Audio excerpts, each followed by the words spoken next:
From the moment our great president announced that he would run to serve our country, the shadow force has done everything in its power to change what God had set forth. With a government that had covertly been tainted over the years, an outsider was chosen to change the game and begin a movement to remove this disease, give the people back what had been taken from them, and preserve the rights given to us by God. Many men have tried to make this change in the past and were removed in one way or the other.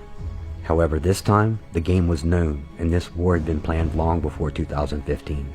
With the media well in the pocket of the antagonist and almost every politician either in bed with or extorted by the enemy, our great president still managed not only to win the election, but to fulfill more than just what he had promised the American people. But what most do not realize is what he is accomplishing outside of the public view. This will truly be his greatest achievements, and what will change our lives and history in ways that we never realized possible.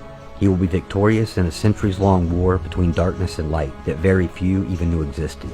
Although many days appear like a total defeat to the American patriot and the patriots around the world, President Trump maintains the confidence of a man that won the war, and that is because he already has. To make it easier to see what's happening, you must first understand how Trump operates, with moves straight out of Sun Tzu's Art of War. Every move the president has made, no matter how random it seems, is calculated to the smallest detail. His methods become more apparent once you understand the strategies, and here are just a few. Before you enter a war, you must first be confident of your abilities, and you must learn your enemy intimately. Being a businessman and not a politician, Trump was able to walk amongst the snakes for decades under the radar, learning their Alinsky-inspired playbooks, the financial systems that they used to indebt and control the population, and observe the many ways that people's money was being used to fund globalist conquest and line the pockets of those conspiring. Trump did this while maintaining the admiration and respect of all, until the day the elite realized he was the lion that was about to devour them. Victorious winners win first, and then go to war. And Trump had this war won before he even entered the battlefield in 2016. Great leaders have already calculated possible casualties, and have heroes like Seth Rich, Julian Assange, and General Flynn who are willing to lose their battle in order to expose the enemy, their intentions, so that we can win the war. Trump has gained his warriors by treating people as his sons and daughters, fulfilling his promises, which is why they will now follow to the deepest valleys behind a leader whose actions far exceeded his words. The one who is always victorious does not win through force and skill, but is one who subdues the enemy without fighting. The ones that are often fooled or forced into physical conflict are not necessarily the enemy. The ones that lead them into conflict are the forces that need to be removed. Like with Saudi Arabia, North Korea, China, and Iran, you show your agitator that they have nothing to gain by attacking you. You will diminish their enthusiasm to do so. You inspire the country's people by reminding them of the power they have over their leaders, by reminding those leaders who really has the power. Next, you build a golden bridge to retreat across by offering them something that will benefit their country while creating a sense of victory for everyone. Yet Trump's greatest attribute is his ability to confuse his enemy so that they cannot fathom his real intent. Strategic deception has been valuable for the president. When you are competent, appear incompetent. Appear weak when you are strong. Be extremely subtle, even to the point of appearing dormant.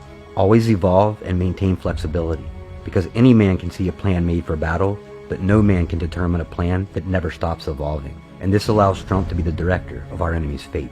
It also allows him to seize upon opportunities as they arrive, taking advantage of overconfidence. He has mastered the chessboard and controls all the pieces while brilliantly getting the enemy to slowly defeat themselves, leaving them unsure what to defend or who even to attack. He has roused his opponent into revealing their intentions as to expose its vulnerabilities. One way Trump does this is by creating an illusion of conflict where there may be none. As many of his administration is shuffled or moved around, people assume that he does not know what he's doing.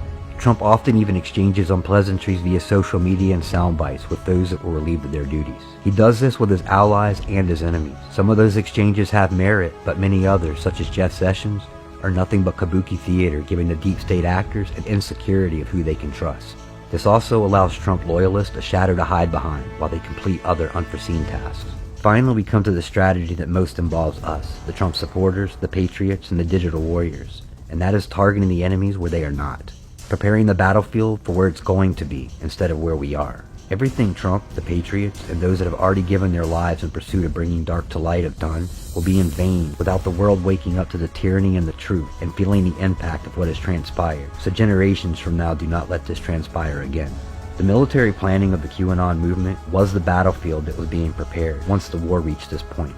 The information that has been archived and prepared through threads, videos, podcasts, and blogs reaches new eyes every day, despite the media push to portray us as violent conspirators. However, the number of new eyes fades in comparison to the amounts of viewers that will be searching for truth in this coming year. Many people that were on the fence will support Trump fully. Even those that stand firm in resistance now will be forced to see the truth and will stand by Trump's side in the end. All that will be left in resistance will be those that are guilty and those whose hearts are filled with hate and contempt. When this time comes, those that have spit on us and called us names will finally see the love us deplorables really have for the people. All people. They will see that our fists aren't clenched, but our arms will be open. We will not harp on the past, but we will move forward together, without division, without judgment, without hesitation, but with one common goal: freedom.